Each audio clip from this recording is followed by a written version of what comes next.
ಏನಾಯ್ತು ಲೀಲಾ? ನನ್ ಬದುಕಿರೋದೇ ದೊಡ್ಡ ಅನ್ನಿಸ್ತಾ ಇದೆ. ನಿನಗೂ ಅನ್ಸ್ಬಿಡ್ತಾ? ಇನ್ ಯಾರಿಗ ಅನ್ಸ್ತು ರೀ? ಹಂಗಲ್ಲ ಕಣೆ, ಅದು ಮಾತ್ಗೆ ಹಂಗಂದೆ. ಏನಾಯ್ತೆ? ನನ್ ಕಂದ, ನನ್ ಸೊಸೆ ಮಹಾಲಕ್ಷ್ಮಿ ಅಂತಿರಲ್ಲ, ಆ ನಿಮ್ ಸೊಸೆ ನನ್ನನ್ನೇ ಬೈದು ಉಗಿದು ಪಿರ್ಕಾಯಿ ಹಾಕಿದ್ಲು. ಇಷ್ಟೆಲ್ಲ ಕೇಳಿಸ್ಕೊಂಡು ಸೊಸೆ ಹತ್ರ ಬೈಸ್ಕೊಂಡು ಅತ್ತೆ ಆದವಳು ಇನ್ನು ಇರ್ಬೇಕಾ ಅಲ್ವಾ? ಅಯ್ಯೋ ಅನ್ನಕ್ ಹೋದ ಕಣೆ, ಬಾಯಿ ತಪ್ಪಿ ಅಲ್ವಾ ಅಂದ್ಬಿಟ್ಟೆ. ನಿನಗೆ ಅವಳು ಬೈದಿದ್ದಾಳೆ ಅಂದ್ರೆ ನಾನಿವತ್ತು ಸುಮ್ಮನೆ ಬಿಡೋದಿಲ್ಲ. ಅವಳು ಜಾತಕನ ಅಳಿಸಿ ಎಡಗೈಯಲ್ಲಿ ಬರೆದು ಬಿಡ್ತೀನಿ. ರಶ್ಮಿ, ರಶ್ಮಿ! ಏನಪ್ಪಯ್ಯ? ಏಯ್, ನಿನಗ್ ಕರೆದ್ರೆ ನೀನು ಓ ಅನ್ಬೇಕು. ನಿನ್ ಹೆಂಡತಿ ಕರೆದ್ರೆ ನೀನ್ ಯಾಕೋ ಓ ಅನ್ಕೊಂಡ್ ಬಂದು ನಿಂತಿದ್ಯಾ? ಓ ಮಾವ, ನಾವಿಬ್ರು ಎರಡು ದೇಹ ಒಂದೇ ಜೀವ ಅಲ್ವಾ, ಅದಕ್ಕೆ. ಮುಚ್ಚು ಬಾಯಿ!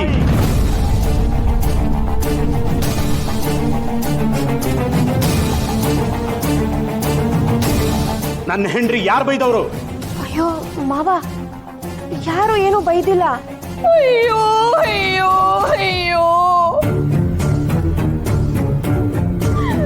ನನ್ ಮನೆಗೆ ಸೊಸೆ ಅಂತ ಹೇಳ್ಕೊಂಡ್ ಬಂದಿರ ಈ ಹಿಡಿಂಬಿ ನನ್ನನ್ನೇ ಬೈದು ಈಗ ಏನೂ ಆಗಿಲ್ಲ ಅಂತ ಅವಳಲ್ಲ. ಗಂಡನ್ ತಾಯಿನ್ ಬೈದ್ರೆ ಅದ್ಯಾವ್ರನ್ನೇ ಬೈದಂಗೆ. ಅಯ್ಯೋ, ಇವತ್ತೇ ಹಿಂಗ್ ಮಾಡ್ದೋಳು ಮುಂದಕ್ಕೊಂದಿನ ನನ್ನ ತಲೆ ಮೇಲೆ ಕಲ್ಲೇ ಎತ್ತಾಕ್ಬಿಡ್ತಾಳೆ, ಸಾಯಿಸೇ ಬಿಡ್ತಾಳೆ. ಕಾಪಾಡ್ರಪ್ಪ, ಯಾರಾದ್ರೂ ಕಾಪಾಡ್ರಪ್ಪ. ಅಯ್ಯೋ ಇರವಾಸಿ, ಯಾಕಪ್ಪ ಇಷ್ಟು ಓವರ್ ಆಗಾಡ್ತಿದ್ಯಾ ಈಗ? ಅಯ್ಯೋ, ಕೇಳಿಸ್ಕೊಂಡ್ರ ರೀ, ಕೇಳಿಸ್ಕೊಂಡ್ರ? ನೀವಿಲ್ದೇ ಇರೋ ಟೇಮ್ ನೋಡ್ಕೊಂಡು ಅವಳು ಅತ್ತೆ ಅನ್ನೋದು ನೋಡ್ದಲೇ ಬೈದವಳೆ ರೀ.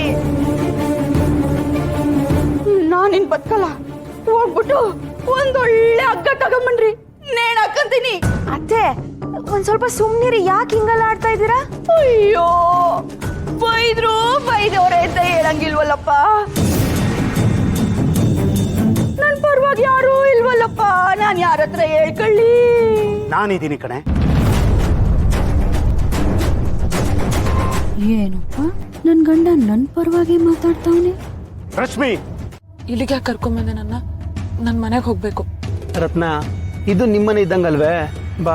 ಇಲ್ಲ, ನಾನು ನಮ್ಮ ಮನೆಗೆ ಹೋಗ್ಬೇಕು. ರತ್ನ, ಹೊಸಿ ನಾನು ಹೇಳೋದನ್ನ ಕೇಳು. ಬಾ ರತ್ನ.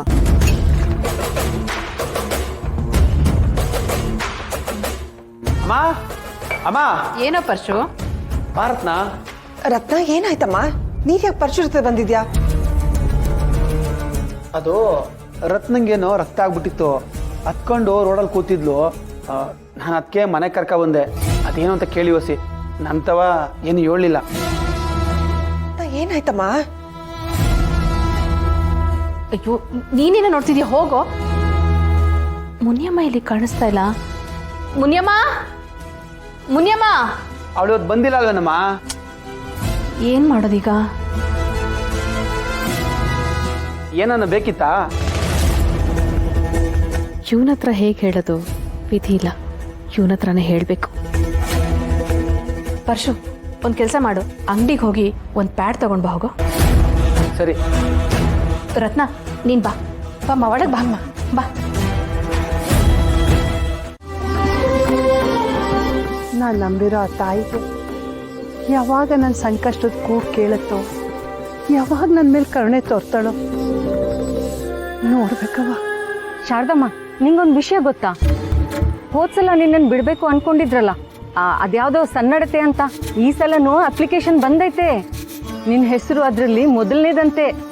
ನೋಡ್ತಾ ಇರು, ಈ ಸಲ ನೀನು ಗ್ಯಾರಂಟಿ ಮನೆಗೆ ಹೋಗೇ ಹೋಗ್ತೀಯ, ನಿನ್ನ ಮಕ್ಕಳನ್ನ ಸೇರ್ಕೊಂತೀಯ. ಇಲ್ಲವ, ಅದ್ರ ಮೇಲೆ ನಂಗೆ ನಂಬಿಕೆನೇ ಒಟ್ಟೋಗೈತೆ. ಬಿಡ್ತೀನಿ ಅಂತ ಹೇಳ್ತಾನೆ ಅವರೇ, ಅದನ್ನ ನಾಶ ಮಾಡೋಕ್ಕೆ ಆ ವೀರಭದ್ರ ಕಾದು ಕುಂತೇ ಇರ್ತಾನೆ. ನನಗೆ ಅದ್ರ ಮೇಲೆ ನಂಬಿಕೆ ಇಲ್ಲ ಕಣವ. ದೇವ್ರಿಗೂ ಒಂದು ತಾಳ್ಮೆ ಅಂತ ಇರುತ್ತಲ್ಲ ಶಾರದಮ್ಮ, ಅದ್ ಮೀರಿದ್ಮೇಲೆ ಸುಮ್ಮನೆ ಇರ್ತಾನ ಭಗವಂತ? ನಿನಗೆ ಅನ್ಯಾಯ ಮಾಡ್ದವ್ರನ್ನ ಮೂಟೆ ಕಟ್ತಾನೆ. ನೀನು ಸುಮ್ಮನೆ ಏನೇನೋ ಯೋಚನೆ ಮಾಡಬೇಡ. ನೋಡೋಣ ಕಣವ, ನನ್ನ ಕಷ್ಟ ದೂರ ಮಾಡೋಕ್ಕೆ ಅದು ಯಾರನ್ನ ಕಳಿಸ್ತಾಳೆ ಅಂತ. ನೋಡ್ದ ಪಾರು ನಮ್ಮವ್ವ ಏನಂದ್ಲು ಅಂತವ.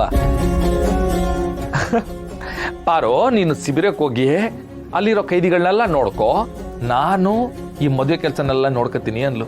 ಅಪ್ಪಣೆನೆ ಕೊಟ್ಬಿಟ್ಲು. ಹೌದು ಮಾವ, ದೇವ್ರೆ ಅಪ್ಪಣೆ ಕೊಟ್ಟಾದ್ಮೇಲೆ ಇನ್ನು ನಾನು ವಾದ ಮಾಡಲ್ಲ. ನಾನು ಹೋಗಿ ಮೆಡಿಕಲ್ ಕ್ಯಾಂಪ್ ಅಟೆಂಡ್ ಮಾಡ್ತೀನಿ. ಖುಷಿನಾ? ಖುಷಿನಾ ಅಂತ ಕೇಳ್ತಿದ್ಯಲ್ಲ ಪಾರು, ಬೋ ಖುಷಿ ಆಯ್ತು. ಯಾಕೆ ಹೇಳೋ? ಇದು ನನ್ನ ಎಂಡ್ರು ಡಾಕ್ಟರ್ ಆಗಿ ಮಾಡ್ತಿರೋ ಮೊದಲನೇ ಕೆಲಸ. ಪಾರು ನೀನ್ ಅಲ್ಲಿ ಹೋಗ್ಬಿಟ್ಟು ಆ ಸ್ಟೆಥೋಸ್ಕೋಪ್ನಾಗೆ ಚೆಕ್ ಮಾಡೋದೇನು, ಆಮ್ಯಾಕೆ ಔಷಧಿ ಕೊಡೋದೇನು, ಸೂಜಿ ತುತ್ತದೇನು. ಪಾರು ನಿನ್ ಕನ್ಸು ನನ್ಸಾಗ್ತೈತೆ. ನಂಗೆ ಏಟ್ ಖುಷಿ ಆಯ್ತೈತೆ ಅಂದ್ರೆ ನಂಗೆ ಖುಷಿನ ತಡ್ಕೊಳಕ್ಕೆ ಆಯ್ತಿಲ್ಲ, ಆಟೊಂದು ಖುಷಿ ಆಯ್ತೈತೆ. ಪಾರು ಇನ್ನೊಂದು ವಿಷಯ ಹೇಳ್ತೀನಿ. ಜೈಲ್ನಾಗಿರೋ ಎಲ್ಲಾರು ಕೆಟ್ಟವ್ರಲ್ಲ ಪಾರು. ಆ ಲೆಕ್ಕ ನೋಡಿದ್ರೆ ನಾ ಹೇಳ್ದಂಗೆ ನಾವೆಲ್ಲರೂ ಈ ಭೂಮಿಯನ್ನು ಜೈಲ್ನಾಗಿದ್ದೀವಿ, ಯಾರು ಹೊರಗೋಗಕ್ಕೆ ಹಾಕಿಲ್ಲ. ಆದ್ರೆ ಅಲ್ಲಿ ಜೈಲಲ್ಲಿರೋರ್ಗೆ ಶಿಕ್ಷೆ ಕೊಡ್ಬೋದು, ತಿದ್ಬೋದು. ಆದ್ರೆ ಹೊರಗಿರೋ ನಮ್ಗೆಲ್ಲ ಶಿಕ್ಷೆ ಕೊಡೋರು ಯಾರು? ಎಲ್ಲಾನು ಆ ನಮ್ಮ ತಾಯಿ ಒಬ್ಳೆ. ಆ ನಮ್ಮ ಅವ್ವಂಗೆ ಗೊತ್ತೈತೆ ಯಾವಾಗ ಯಾರಿಗೆ ಏನ್ ಕೊಡ್ಬೇಕು ಅನ್ನೋಂಥದ್ದು. ನೀನೇನ್ ಕೆಲಸ ಮಾಡಬಾರ.